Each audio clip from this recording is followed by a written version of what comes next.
I'm having to be really, really, really quiet. And dang it, I was going to try not to do this.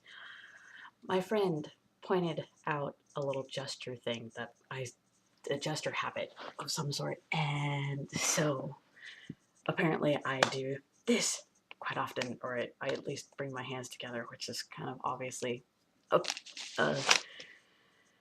weird little quirk. Anyway, it's been a really long time since I've done a video blog.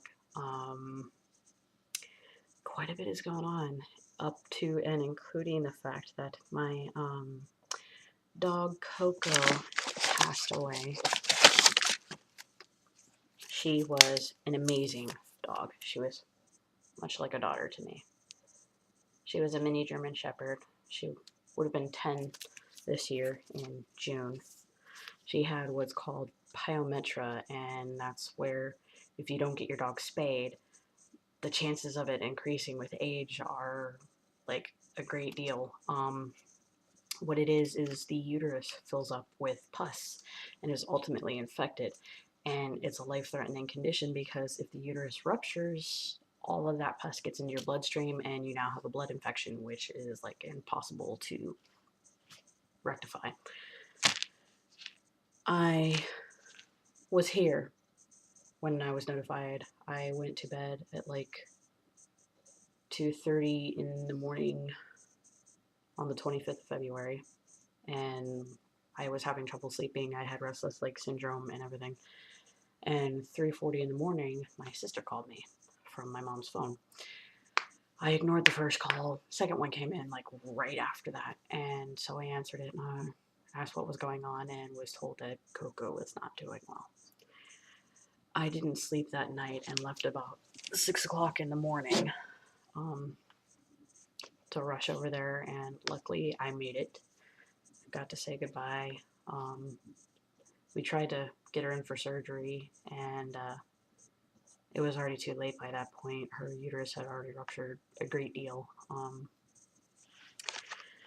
So I then had to dig her grave and then bring back her body and bury her, which was taxing both mentally and physically and definitely emotionally. By the end of the day, I was just a wreck. I had to drive 2 hours there to at least say goodbye, dig the hole, bury her, drive 2 hours back. At which I was like this close to running out of gas. I was like on E, and I'm like, oh, yeah. So I had to stop at my grandmother's in Olympia. Yeah. So that wasn't really a very great day, and that only proves February is the worst month of the year for me. Worst month. Always something. And to make that sting even more, my friends that I live with and that I'm a nanny for, they had to lose two of their dogs. One got shipped across the country, the other one had to be put down. Yeah, so like all in all, 3 dogs within 4 days. It was not really a good time. But we just recently got a new dog. Her name is Angel. She's an American Blue Heeler mix. We're pretty sure the other part is lab. And my computer monitor is currently the TV. And that would be Caitlin. Okay. But for the most part, she's a year and a half. She's like still a puppy. Like literally still a puppy. Oh God. Chews on everything. She is a serious love bug. Don't get me wrong. She is a serious love bug. She just nibbles way too much. She uses her teeth way too much. She's a jumper. A jumper. We use a baby gate to cordon them off for feeding. They stay in the kitchen while we're out here, and so on and so forth. Yesterday, I just happened to be looking at the baby gate and saw her clear it right over. And I'm just like, wow, really? So it's gonna take some training, considering she's a year and a half. I wasn't able to work with her from yay big. It's gonna take a little while. Other than that, I managed to beat Xenoblade Chronicles. I beat it. It took me 199 hours and 10 minutes the first time around. I'm in the middle of playing it the second time around with all of the bonuses and all sorts of stuff like that. So I'm like level 81 and sitting here cruising through at like level 30, and like it's hard to gain levels in the game, but you have all these quests that really boost your level. And the monsters are nothing to sneeze at in this game. This game is like the best game I have ever played in my life. Xenoblade Chronicles. Go play it. It was a GameStop exclusive release, so careful in that. It's going to be a hard to find game, but it is worth it. Very worth it. There is a lot of stuff that you can do in this game. It's insane. It's beautiful. The characters are amazing. The story is just so like whoosh. Xenoblade Chronicles. Go find it. Go play it.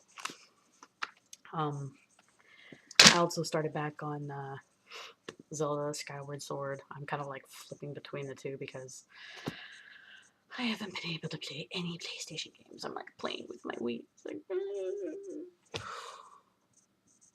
but I have Girl Scout cookies. Thin Mint. I spent $20 and got 5 boxes. Mine. Oh, mine. Grr. Yeah, so, other news would be, that my friends got their, refund money for taxes and so on and so forth. We got me a little trailer that, I will hopefully soon be able to move in. I need a heater, I need electricity, and a lock. And internet would be nice too, but that would be an extender. I could find plastic and duct tape and cover the windows myself. I could care less about the windows. I could care less about any of the gas-oriented items because all I'm going to be doing in there is sleeping and spending my time out there. Yeah. So hopefully by my next video blog, I will be out in the trailer, my own personal space out there. Though my friend Rob has taken to putting his stash of tag-along Girl Scout cookies in a Foot Locker in the trailer. Really? It's been raining like horrendously for the last few days, and according to the weather reports, we're supposed to get like 5 inches of rain just in today alone. And I'm like, spring is here. Another sign that spring is here is the fact that just yesterday I spotted the first spider I've seen in months crawling around on the ground. I'm like, oh, yay. So, yeah, that was also dandy. I managed to open myself a new bank account with a bank called Red Canoe. This gets me one step further to being away from my mother. Because my only other bank account with Timberland, my mother is on that account. And I tried to get her off once and was told I couldn't do that. That I had to make a whole new bank account and close the other one, just absolutely close the other one. I was like, why? And it was because every bank account that my mother's name was on a list from Dynamic Collectors to be garnished. I'm like, what? You know, I'm like, I don't even have any money. I have like 3 cents on my account. There's no way that you can garnish that shit.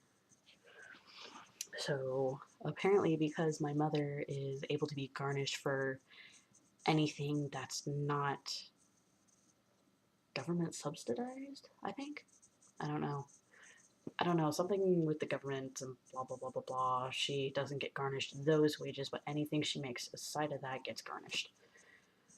But she doesn't actually do anything with my account. She kept tabs on it for a while. She hasn't really done wrong by me, thankfully, but I still don't want my mother attached to, you know, a large portion of my money if I manage to get any. Uh, so, yeah. And specifically for my friend Kaylina.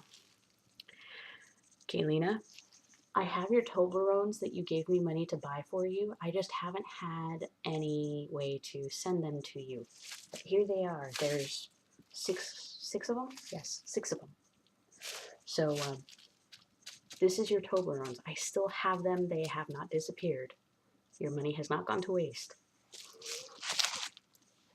I will find a way to send them to you, like, sometime. I need to find a box, small box. That aside, I have met the most amazing person ever, and she's like super duper uber stupendously awesome. She's just like amazing. And like, yeah, it I'm really glad that I met her because like we just hit it off straight away. And yeah, awesome person. And like, even though she's going through a rough time and stuff like that, you know, she still has days where, you know, life isn't bugging her and she still, you know, is uber chipper and, you know, hyper and stuff like that. I just wish there was more I could do for her. She's like going through a whole lot of crap, and I understand how it is to just be overwhelmed by everything in life. It's a horrible burden. It's really, really tough, and the more life seems to pile on you, the more you just want to run away and, you know, say, fuck you, world, I need me time. And even though I'm not that bad off anymore, you know, I still am just a little bit, so I currently sort of understand her situation. My situation just generally has to do with the fact that I have no privacy. None. I'm here in the living room. Baby and mother are napping upstairs, kids at school, Rob's at work, you know, this is like the only sort of quiet time I really get. And like, yeah, so I can't wait to get into that trailer. I really can't wait to get in that trailer. And it frustrates me that it's taking so long because, I mean, we got it like a week ago. All it needs is a lock, all I need is a space heater and an electric hookup, and I am fine. I can even do without the internet for a while. Even though I really don't want to, because it's like sort of my outlet, and currently my form of communication with said awesome cheeky. I just want space. But no, my friend, she's going through quite a bit, and I wish there was more I could do for her. But, you know, I'm like halfway across the world. What can you do with that?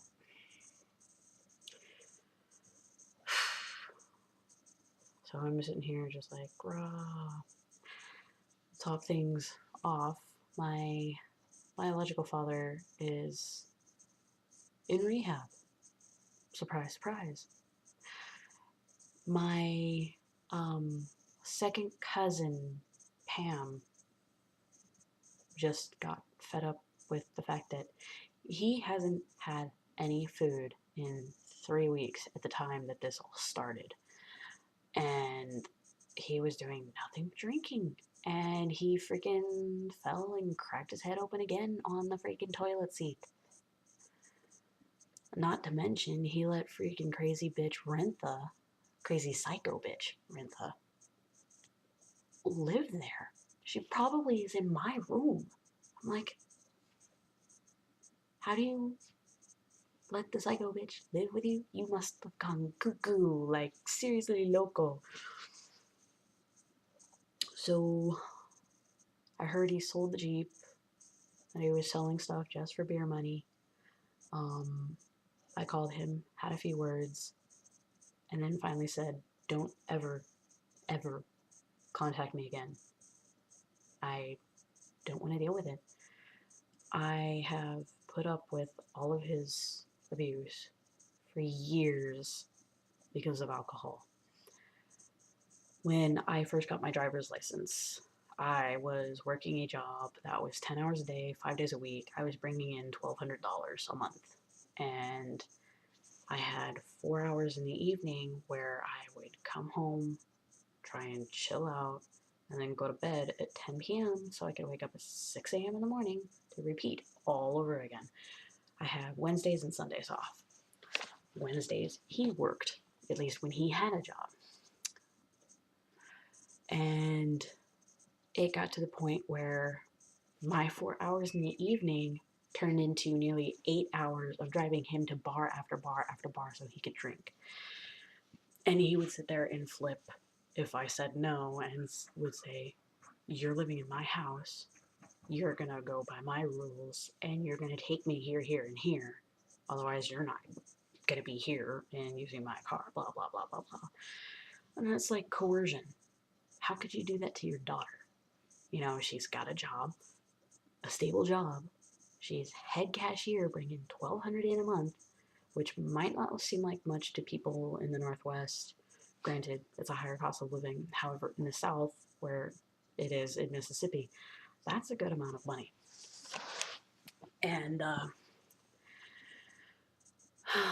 I finally couldn't put up with it anymore.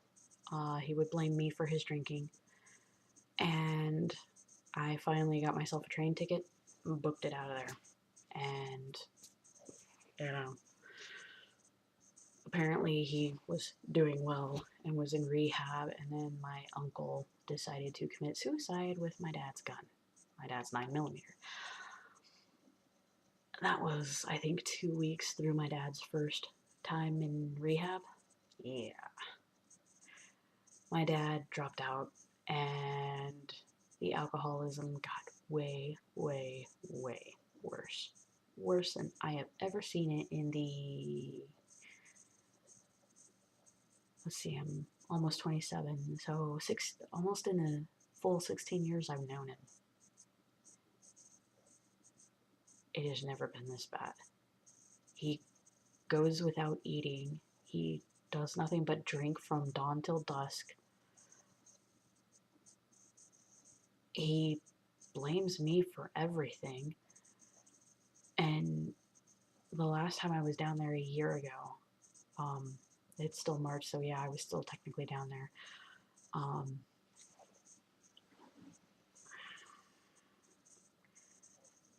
There was one particular evening where he was blaming me for drinking and so on and so forth, and I said, well, fine, I'm going to leave, and I will never come back, and you'll never see me again. He's like, that's no loss on my conscience.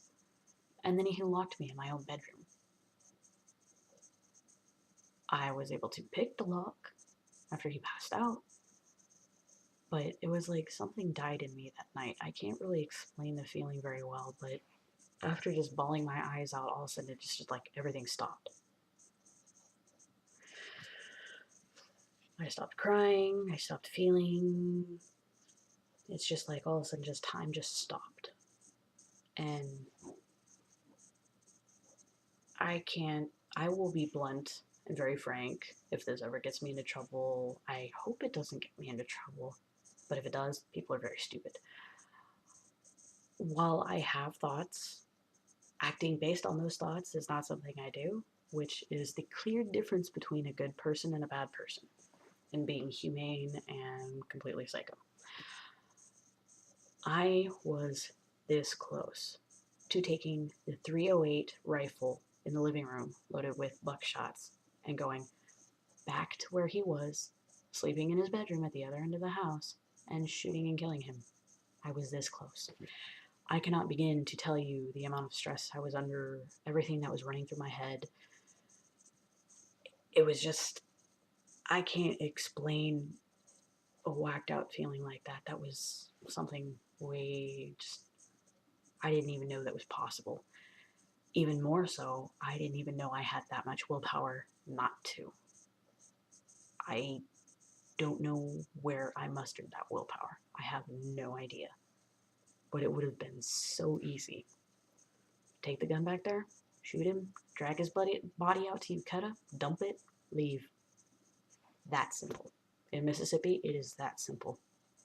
And it's kind of sad at the same time as occasionally beneficial to those who might need it. Um, there are certain reasons why people do things they do. And when it comes to someone who's being abusive, I would totally support the person who's being abused.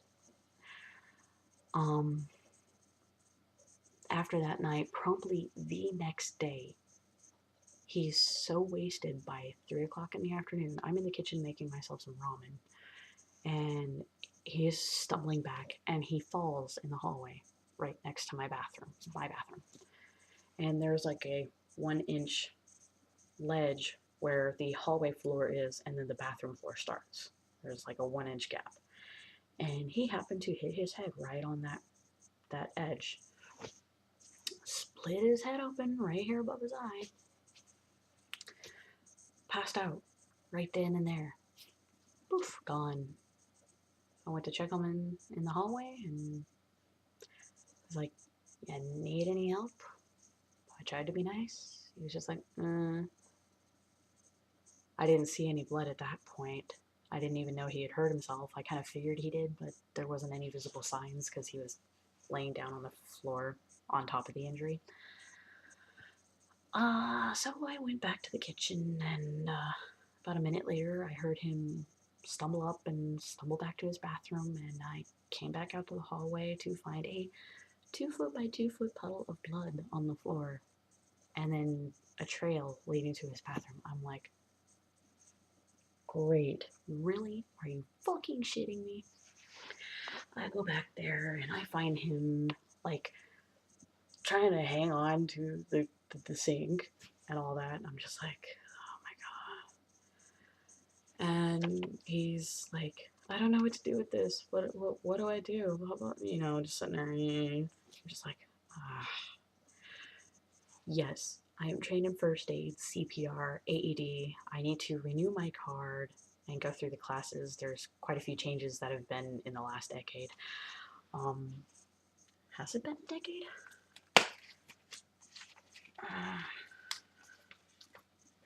I don't even know if I still have my card in here.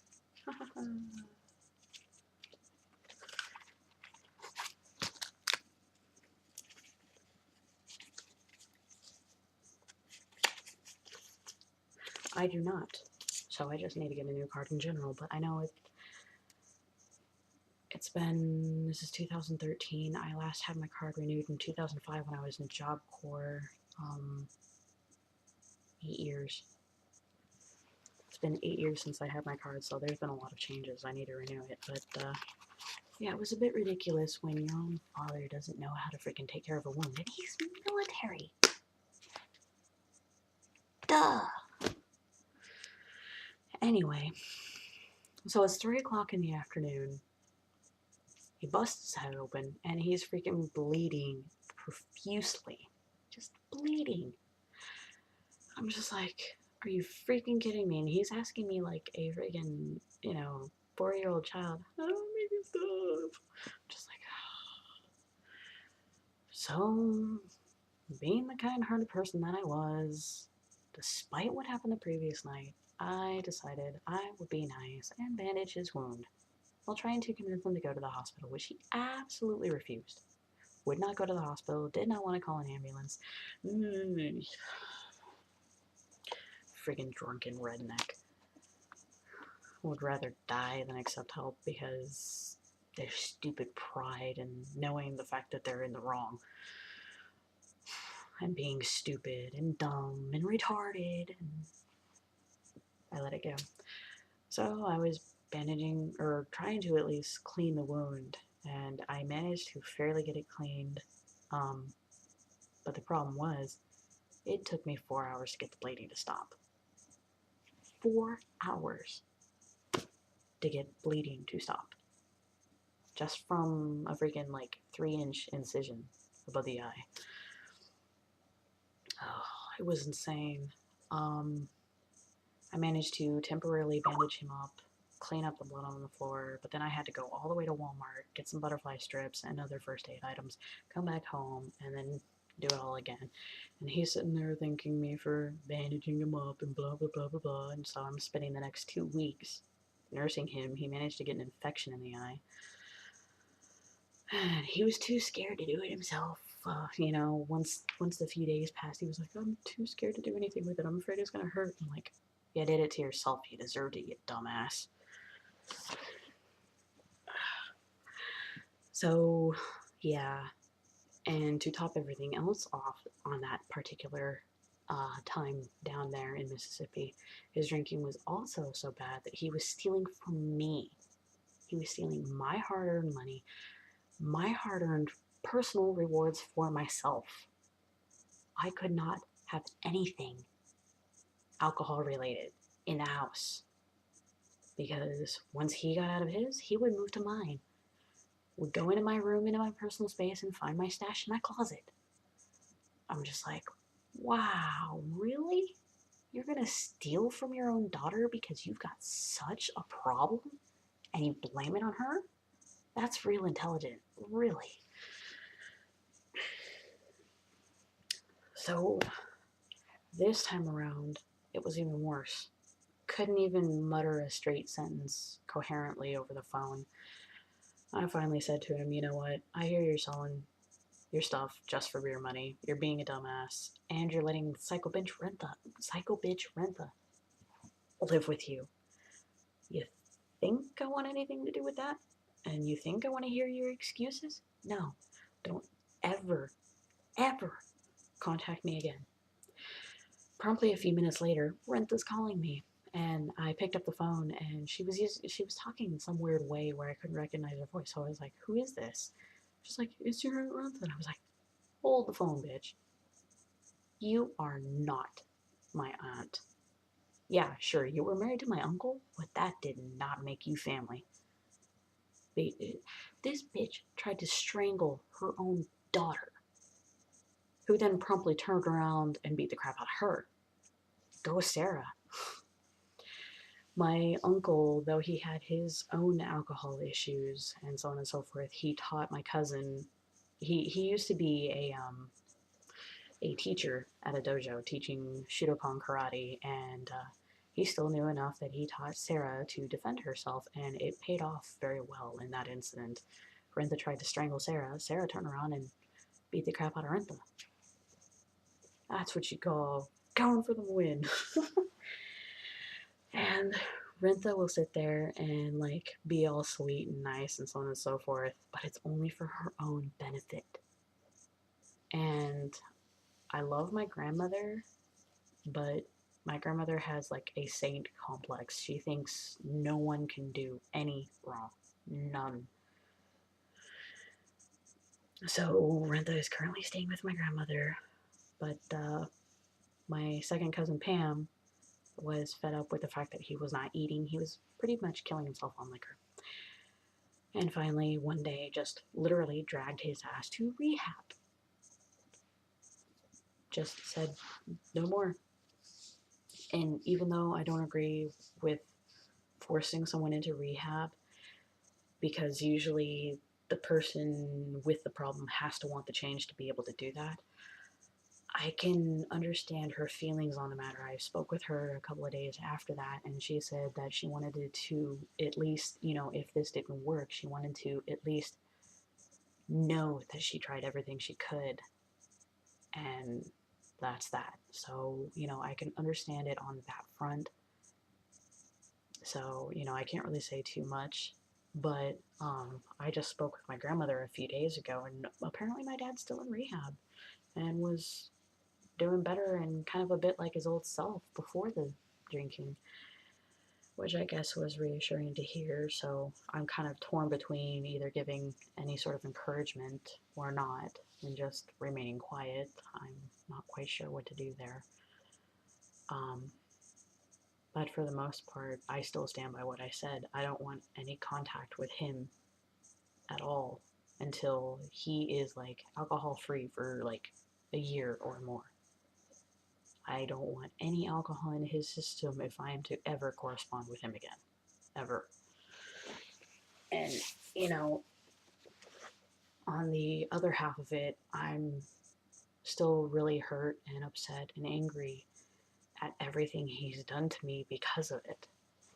I that's why I'm so torn on encouraging him. I either want to encourage him or yell at him and ask him, what gave him the right to do that.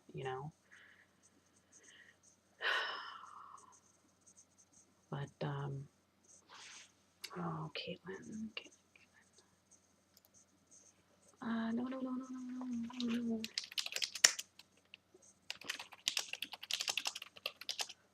Oh, no.